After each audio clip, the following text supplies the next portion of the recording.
자, 구약 성경 1000페이지에 있는 말씀입니다. 이사야서 29장 13절과 14절의 말씀입니다. 구약 성경 1000페이지 이사야서 29장 13절과 14절의 말씀. 하나님의 말씀 같이 받들어 읽겠습니다. 시작.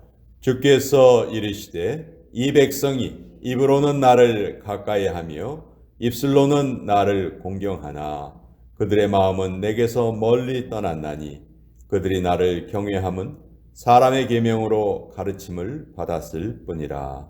그러므로 내가 이 백성 중에 기이한 일, 곧 기이하고 가장 기이한 일을 다시 행하리니 그들 중에서 지혜자의 지혜가 없어지고 명철자의 총명이 가려지리라. 하나님의 말씀입니다. 아멘. 자, 마음이 떠나면 분명히 행동에 변화가 오게 되죠. 마음이 중요하다는 것입니다. 마음이 행동을 결정하는 거죠. 우리 한국에 일제시대에 아주 유명한 화가가 있었어요. 이중섭 화백이라고. 아마 여러분들 그분이 많이 그리던 그 주제가 소였는데 소에 대한 그림 아마 많이 보셨을 거예요. 한 번은 이분의 아주 절친한 친구가 병원에 입원을 했습니다. 근데 며칠이 지나도록 이중섭 화백이 그 친구를 찾아가질 않았어요. 친구가 속으로 아주 많이 섭섭해 있었는데 한 일주일쯤 지난 후에 이중섭 화백이 나타났습니다. 아니 이 사람아, 왜 이렇게 내가 오래 기다렸는데 이제야 오는가? 아 미안해. 벌써 이미 찾아왔어야 되는데 내가 빈손으로 오기가 좀 미안해서 그래. 무슨 소리야? 빈손으로 오면 어떻다고 그러는 거야? 자네가 오는 것만으로도 고마운 건데 사실 이중섭 화백이 무척 어려운 생활을 하고 있었어요. 그래서 친구를 찾아왔는데 병원에 입원한 친구를 찾아와서 손에 뭔가를 들고 온 걸 이렇게 주었습니다. 아니 이게 뭐야? 이건 내 정성이야. 실은 이것 때문에 내가 좀 늦게 온 거야.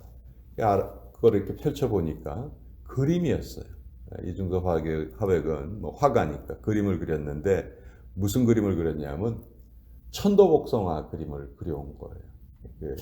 그래서 그러면서 그 입원해 있는 친구에게 이렇게 말합니다. 천도복숭아를 먹으면 무병장수한다고 하는데 그러니 마음으로라도 이 복숭아를 먹고 빨리 회복하게나. 과일을 사다 줄 돈이 없어서 그림으로 그려가지고 온 것이죠. 사실 그 마음은 천도복숭아 몇 척보다도 더 귀중한 그런 마음일 것입니다. 아마 그 친구에게는 최고의 선물이 되었을 것이다. 저는 그렇게 생각하는데 사람과 사람 사이에서도 가장 중요한 게 마음을 주고받는 거죠. 하나님과 사람 사이도 마찬가지입니다. 신앙을 여러 가지로 정의할 수 있겠지만 가장 간단하게 표현하면 하나님과 내가 마음을 주고받는 것입니다. 그것이 바로 예배고요. 예배는 나의 사랑을 하나님께 보여드리는 것이죠. 자, 그런데 이사야서가 말하는 내용은 이 백성이 입으로는 나를 가까이 하지만 입술로는 나를 공경하지만 그들의 마음은 나에게서 떠나 있다. 진정한 예배를 드리고 있지 않다. 이렇게 말하고 있죠. 이 말씀을 예수님이 그대로 신약 성경에 인용을 하셨습니다. 바리새인들에게 뭐라고 말씀하시냐면 외식하는 자들아 이사야가 너희에게 잘 예언하였도다. 일러스되 이 백성이 입술로는 나를 존경하되 마음은 내게서 멀도다. 예수님이 이 말씀을 이사야서의 이 말씀을 그대로 인용을 하셨어요. 자, 어떤 예배가 올바른 예배인가? 사실 바리새인들은요. 겉으로 볼 때는 그 사람들만큼 예배 열심히 드린 사람들이 없습니다. 그 사람들만큼 헌금 잘 드렸던 사람들도 없고요.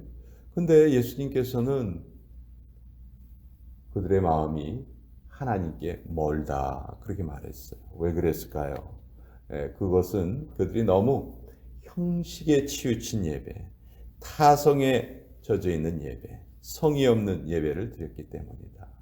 겉으로 보기에는 대단한 것 보였지만 속 마음은 하나님을 생각하는 것이 아니고 자기의 이익을 생각하고 이 세상 일을 생각하고 그런 것으로 가득 채워져 있었던 것이죠. 우리가 예배드릴 때 우리의 모습을 좀 이 말씀에 좀 비춰서 좀 생각을 해보고 싶어요.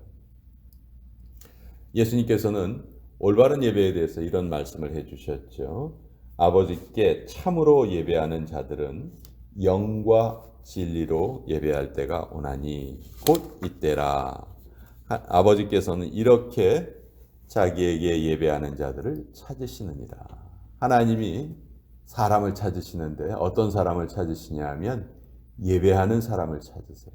근데 성의 없이 예배하는 자들을 찾으시는 것이 아니고 영과 진리로 예배하는 자들, 성령 안에서 진리, 즉 하나님의 말씀을 붙잡고 예배드리는 것, 하나님의 마음과 나의 마음이 만나는 것.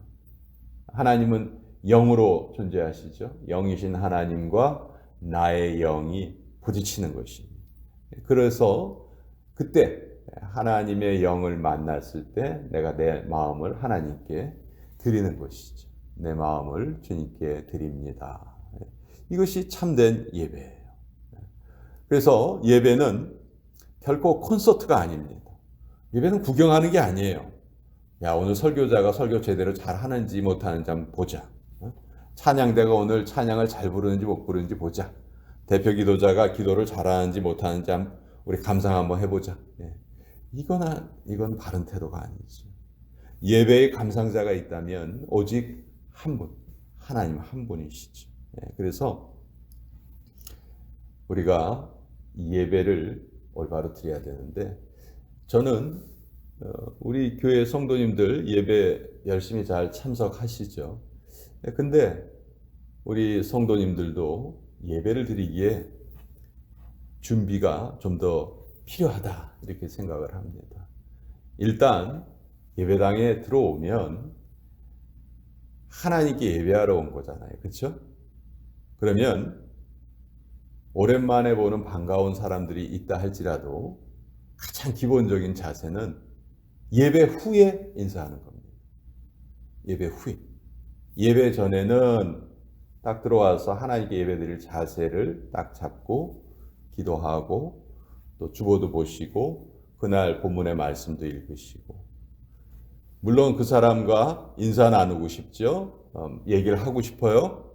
그러나 그건 예배 후에도 얼마든지 할 수 있어요. 근데 우리 교회 성도님들이 가장 큰 그 예배에 대해서 잘 훈련이 안 되어 있는 부분이 바로 그 부분이에요. 예배 시작할 때. 너무 어수선해요. 너무 어수선하고 내 목소리가 다른 사람에게 방해된다는 걸 몰라요. 꼭 얘기할 게 필요하면 바깥으로 나가셔서 이야기를 하시면 좋은데 그런 훈련이 너무 안 돼 있어요. 너무 안 돼 있어요. 그래서 그런 것이 우리 좀 고쳐져야 될 필요가 있겠다.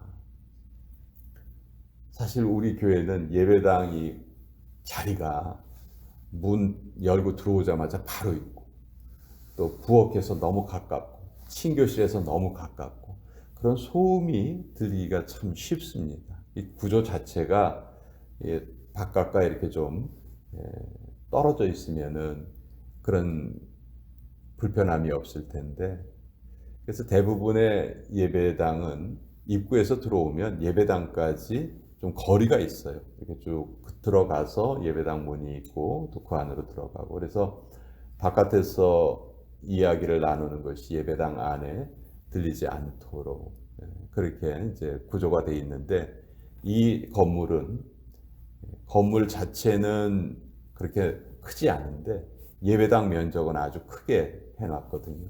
그래서 그런 불편함이 있어요. 그렇기 때문에 우리가 좀 더 주의를 할 필요가 있는데 너무 그런 면에 있어서 예배드리기 전의 모습이 좀 훈련이 좀 덜 돼 있고 어수선하고 함부로 대화를 나누고 그런 모습이 참 고쳐졌으면 좋겠다. 저는 그렇게 생각을 합니다. 여러 번 말씀을 드렸는데도 이게 좀 잘 되다가 또 어느 순간에 흐트러지고 잘 되다가 어느 순간에 흐트러지고 또 그런 문제가 좀 있는 것 같아요. 그래서 돌아오는 이번 주일이 1월 22일이죠. 1월 22일이 또 설날이기도 하죠. 그래서 음력으로 다시 한번 새해가 시작되는 날이기 때문에 우리 한국 사람들에게는 양력 설날보다 이 음력 설날이 사실 1년을 시작하는 첫날처럼 그렇게 느껴지는 경우가 많습니다. 그래서 그날 다시 한번 제가 예배에 대해서 설교를 지금 하려고 생각하고 있는데 그날 다시 한번 제가 좀 부탁을 드리려고 합니다. 좀 교회에 열심히 있고 신앙적으로 신앙생활을 오래 하신 분들이 그런 본을 좀 보여주셔야 되는데 제가 여러분들께 좀 다시 한번 더 부탁을 드리겠습니다. 예배는 준비해야 한다. 준비가 소홀하면 결코 우리의 마음이 실릴 수가 없다는 것이죠. 그래서 예배 시간에 늦지 않는 것은 아주 기본 중에 기본이고 또 일찍 왔다 할지라도 다른 사람들과 대화를 나누기 전에 하나님께 먼저 기도하고 예배를 조용히 준비하는 그런 자세를 우리가 가져야 되겠다. 그리고 예배가 끝난 후에 우리 성도들끼리 얼마든지 우리 대화 나누고 반갑게 인사 나누고 그런 게 좀 정착이 됐으면 좋겠다 하는 것이 제 간절한 소망이기도 한데 오늘 이 이사야서를 통해서 우리 다시 한번 그 말씀을 한번 생각을 해봤습니다. 14절에 보면 하나님께서 이렇게 마음이 실리지 않는 예배를 하는 자들에게 기이한 일을 행하시겠다고 합니다. 14절 그러므로 내가 이 백성 중에 기이한 일, 곧 기이하고 가장 기이한 일을 다시 행하리니 그들 중에서 지혜자의 지혜가 없어지고 명철자의 총명이 가려지리라. 하나님께서 예배를 제대로 드리지 못하는 자들을 향해서 기이한 일을 행하실 것이다. 근데 그 기이한 일이 사실 뭐냐 하면 사랑하시는 자를 징계하시겠다. 그 말이에요. 지혜자가 없어지고 명철자의 총명이 가려진다는 말은 그들에게 징계를 내리신다는 말이거든요. 이것이 가장 하나님의 기이한 일. 하나님이 그 누구보다도 우리들을 사랑하시는데 우리를 징계하십니다. 왜? 우리에게 더 큰 은혜를 주시기 위해서. 그래서 결국 이스라엘 백성들도 이런 모습을 통해서 잘못된 것을 계속 하나님께서 고쳐나가기를 원하시는 것이죠. 이사야 시대에 북이스라엘이 멸망을 당했습니다. 그리고 이사야 시대에 남유다의 히스기야 왕은 그 북이스라엘이 멸망당하는 것을 보고 아수르가 쳐들어왔을 때 하나님께 다시 한번 자기의 전심을 드리고 하나님의 은혜를 입습니다. 그래서 결국 아수르가 북이스라엘은 멸망시켰지만 남유다와의 전쟁에서는 패하고 돌아가게 되었죠. 자, 이런 일련의 일들이 하나님께서 자기 백성들을 징계하시고 또 그 백성들을 징계하심으로써 다시 한번 하나님께 예배드리는 자세를 올바로 해주시기 위해서 그래서 허락하신 일이다 하는 것을 오늘 우리가 또 같이 한번 나누어 보았습니다.